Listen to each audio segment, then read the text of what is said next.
హల్లెలూయా. Good morning. మరొక రోజు ఈ సంవత్సరాంతంలో దేవుడు వరంగా మనకిచ్చున్నాడు. నిన్న ఉన్నవారు ఈ రోజున ఎందరో లేరండి. ఎన్నో మరణాలు ప్రపంచంలో జరుగుతూనే ఉన్నాయి. మనం సజీవులుగా ఉన్నామంటే అది దేవుని కృప. ఆరోగ్యంగా ఉన్నామంటే అది కేవలం ఆయన దయ. సజీవులే కదా ఆయన్ని స్తుతించాలి. రండి మరి దేవునిని ఆరాధిద్దాం, ఆయన్ని స్తుతిద్దాం, ప్రార్థనతో మన దినచర్యను ప్రారంభిద్దాం. పరిశుద్ధుడా నీకు వందనములయ్యా. సంవత్సరాంతంలో ఉన్న మమ్మల్ని నీవు దృష్టించుచున్నావు. నీ కృపలో మమ్మల్ని భద్రపరిచి మరో నూతన సంవత్సరంలో నడిపించాలని ఆశిస్తున్నావు. నీ వెలుగులో మేము నిలబడి మమ్మల్ని మేము పరిశీలించుకున్నటకు, మా హృదయములు సరిచేసుకున్నట్టుకు ఇచ్చిన ఈ అవకాశమును ఉపయోగించుకున్నట్టుకు సహాయం చేయండి. క్రీస్తు నామములో అడుగుచున్నాను తండ్రి, ఆమేన్. ఏంటండి, కొత్త సంవత్సరం వస్తుందని సంతోషంగా ఉందా? అబ్బా, పాత సంవత్సరం అంతట్లోకే పాతదైపోయిందండి. 2023వ సంవత్సరం ఇంకొక 2 రోజుల్లో కనుమరుగైపోతుంది. ఎప్పుడెప్పుడా హ్యాపీ న్యూ ఇయర్ అని పాటలు పాడదాము, గంతులేద్దాము, వీధులెంబడి తిరుగుతాము, డ్రింక్ అండ్ డ్యాన్స్ పార్టీలకు హాజరవుతాము, న్యూ ఇయర్ సంబరాల్లో పాల్గొందామని మనుషులు ఉవిల్లుడుతున్నారు. కొందరికి పండగంటే బాగా తిండి దొరుకుద్దని, త్రాగుడికి మంచి లైసెన్స్ లాగా అవకాశం అని ఎగిరెగిరి పడుతుంటారండి.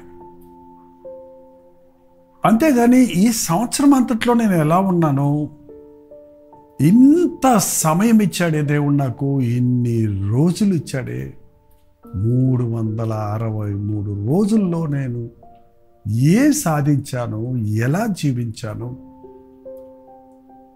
ఇందులో ఎంత సమయం దేవునికి ఇచ్చాను, ఎన్ని విషయాల్లో దేవుని చిత్తాన్ని నెరవేర్చాను, ఎంతగా దేవునికి ఇష్టడిగా ఉన్నాను అని పరిశీలించుకోవద్దా? ఎన్ని విషయాల్లో ఈ సంవత్సరంలో ఇంతవరకు దేవుడు నన్ను దీవించాడు, ఏ స్థితిలో ఉన్న నన్ను ఎక్కడుంచాడు,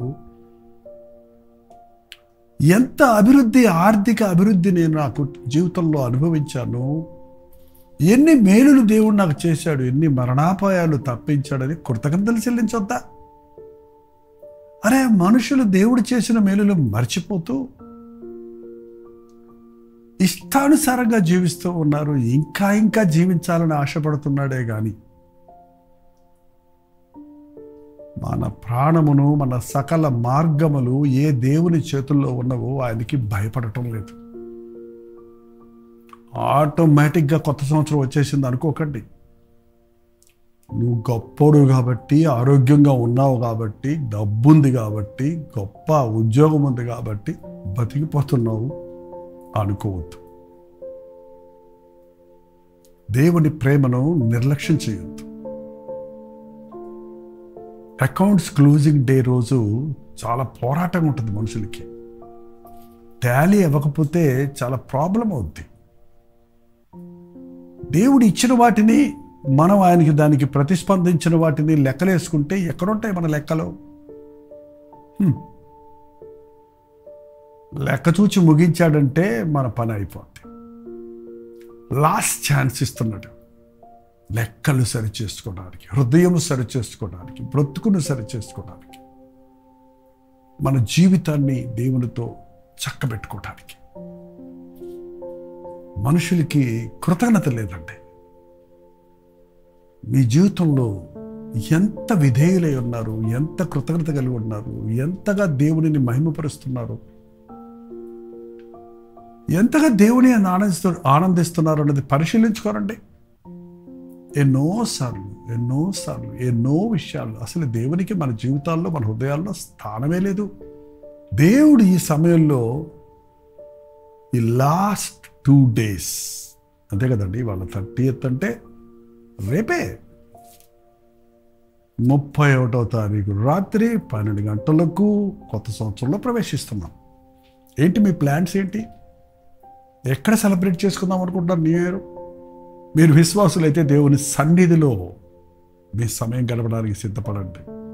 అనేక చర్చెస్లో వాచ్ నైట్ సర్వీసెస్, కనిపెట్టు ఆరాధన ఉంటుంది. ఐశ్వర్య మహల్లో చెన్నైలో ఒక ప్రత్యేకమైన వాచ్ నైట్ సర్వీస్ ఏర్పాటు చేస్తున్నాం. మీరు చెన్నై పరిసర ప్రాంతాల్లో ఉంటే రావచ్చు, లేక మీ మందిరాల్లో ఉంటే హాజరవ్వండి. ప్రార్థనలో పశ్చాత్తాపంతో, కృతజ్ఞతతో స్తుతులు చెల్లిస్తూ, వాక్యాన్ని ధ్యానిస్తూ, వాగ్దానాలు పొందుకొని కొత్త సంవత్సరంలోనే ప్రవేశించాలి. కానీ మనుషుడు దేవుణ్ణి గుర్తు చేసుకోవటం లేదు. ఈ సంవత్సరంలో నేను ఏదేదో సాధించాలని వెర్రవేగుతున్నారు. బైబిల్ అందుకే చెప్తుంది, తాము సిగ్గుపడవలసిన విషయాలలో అతిశయిస్తున్నారని. నువ్వు చేసిన ఈ లోక సంబంధమైన కుట్రలు, కుయంతులు, నువ్వు తప్పించుకున్నాను, మోసాలు చేశాను, బయటపడకుండా నేను తప్పించుకున్నానని గర్వంగా ఉంటున్నారే, అవన్నీ సిగ్గుపడాల్సిన విషయాలండి. దేవుని సన్నిధిలో నేను ఎలా ఉన్నానని తెలుసుకున్నప్పుడు, మన స్థితి మనకు బయలుపరచబడినప్పుడు మన ముఖానికి సిగ్గే. దానియేలు అన్నాడు, ప్రభువా మా ముఖానికి సిగ్గే తగింది. నీ ప్రేమను మరచి మళ్ళీ మళ్ళీ మళ్ళీ మళ్ళీ వెనక్కి తిరిగే మా బ్రతుకులు, నీ మేలును మరిచి నీపై తిరగబడే జీవితాలు కలిగిన మా జీవితాలు, నీకు ఇష్టం లేని కార్యాలయం అతిశయించే మా బ్రతుకులు మాకు సిగ్గు తీసుకొచ్చాయి. ఈ జెఫన్యా గ్రంథంలో ఒకసారి బైబిల్లో చూద్దాం, చూడండి. జెఫన్యా గ్రంథం 2వ అధ్యాయం 1వ వచనంలో, సిగ్గుమాలిన జనులారా కూడి రండి. బా, ఎంత కఠినంగా ఉంది కదండి.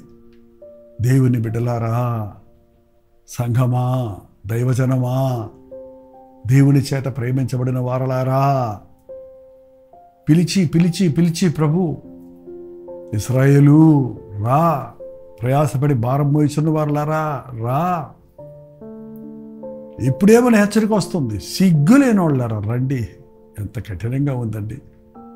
నీకు సిగ్గు లేదు అని ఎవరన్నా మనల్ని అంటే ఎంత బాధ కొట్టదండి. అది సిగ్గుపడవలసిన విషయాల్లో సిగ్గు ఎగ్గు లేకుండా ప్రవర్తిస్తే మరి అంతకంటే ఏ మాట వస్తుంది? సిగ్గుమాలిన జనులారా కూడి రండి, ఇప్పుడైనా రండి, ఇప్పుడైనా రండి. ఎక్కడికి? ఆయన పాద సన్నిధికి రండి. పొట్టు గాలికి ఎగురున్నట్లు సమయము గతించుచున్నది. పొట్టు అంటే ఎంతసేపు పడుతుందండి ఎగిరిపోవడానికి? పొట్టు గాలికి ఎగురున్నట్లు సమయము గతించిపోతుంది. ఇంకా 2 రోజులు ఉందిలే, ఇంకా 48 గంటలు ఉంది, ఇంకా 40 గంటలు ఉందిలే అనుకుంటున్నారేమో. అసలు కళ్ళు మూసుకొని తెరిచేటప్పటికి గడియారంలో ముళ్ళు ఎలా తిరుగుతున్నాయో మీరు ఎప్పుడన్నా గమనించారా? క్యాలెండర్లో పేపర్లు ఎలా తిరుగుతున్నాయో మీరు ఎప్పుడన్నా గుర్తించారా? ఎంత త్వరితముగా సమయం గతించిపోతుందండి. ఇప్పుడిప్పుడే 2023వ సంవత్సరం కొత్త సంవత్సరపు ఆరాధన జరిగినట్టుగా ఉంది మాలో కొంతమందికి. అందులోనే ఒక సంవత్సరం అయిపోయింది. ఏం సాధించాం, ఎలా జీవించాం, ఎలా ఉన్నాం అనేది గుర్తించకుండా, ఒక నిర్లక్ష్యంగా సమయాన్ని గుర్తించకుండా, ప్రభు రాకడ సమయం ఆసన్నమైంది, దేవుని ఉగ్రత సమయం ఆసన్నమైంది, సమయము సంకుచితంగా ఉంది కనుక, అజ్ఞానుల వలె కనుక జ్ఞానుల వలె మన సమయాన్ని సద్వినియోగపరుచుకుందాం. సిగ్గుమాలిన జనులారా కూడి రండి, పొట్టు గాలికి ఎగిరినట్లు సమయం గతించున్నది. విధి నిర్ణయము కాకమునిపే, యెహోవా కోపాగ్ని మీ మీదకు రాకమునిపే. ఏంటంట? విధి, దేవుని యొక్క నిర్ణయము, విధి నిర్ణయ సమయం రాకముందే, దేవుని కోపాగ్ని మీ మీదకు రాకమునిపే, మిమ్మల్ని శిక్షించుటకు యెహోవా ఉగ్రత దినము రాకమునిపే కూడి రండి. ఇయర్ ఎండింగ్ అన్నదండి ఆనాడు. మెనే టెకేలు ఫారసేన్, బెల్షజరు నీవు నీ ఇష్టానుసారంగా ప్రవర్తిస్తున్నావు. నీకు ఎన్నో అవకాశాలు ఇచ్చినా, నీవెన్నో మేలులు చూసినా, ఎన్నో ఆశ్చర్యాల గురించి నీ ఇంటిలోనే నీవు ఎరిగినా, నువ్వు చేయకూడనివి చేస్తూ, తాగకూడనివి తాగుతూ, సిగ్గుపడవలసిన విషయాల్లో అతిశయిస్తూ విందులు చేసుకుంటున్నావు. కాబట్టి అరచేయి వచ్చి మెనే టికేలు ఫర్ సిన్, నిన్ను తాసులో తూసగా నువ్వు తక్కువగా కనపడ్డావు. నిన్ను లెక్క చూచి నీ ప్రభుత్వం ముగించబోతున్నావు. నీ లెక్క చూచి ముగించేస్తున్నాను నేను.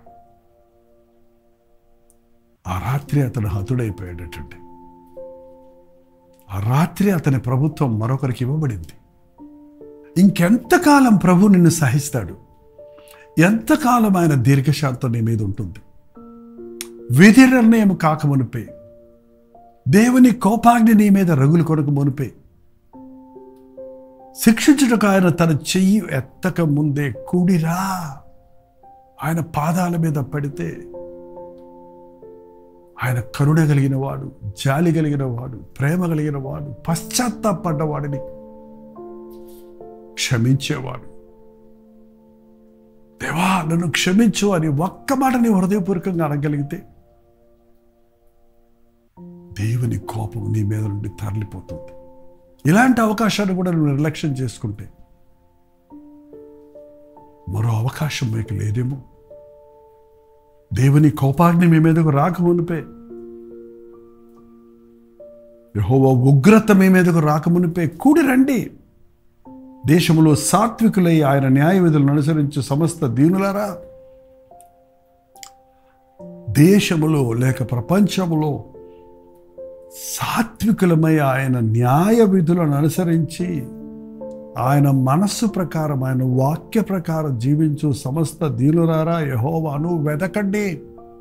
యెహోవాను వెదకుటకి మంచి సమయం. దేవుని ఎరగటానికి, దేవుని వెతకడానికి, దేవుని చిత్తమును కనుగొనడానికి, దేవుని దృష్టిలో మనం ఎలా ఉన్నామని పరిశీలించుకోవడానికి ఈ సంవత్సరాంతం అనేది ఒక ప్రశస్తమైన సమయం అండి.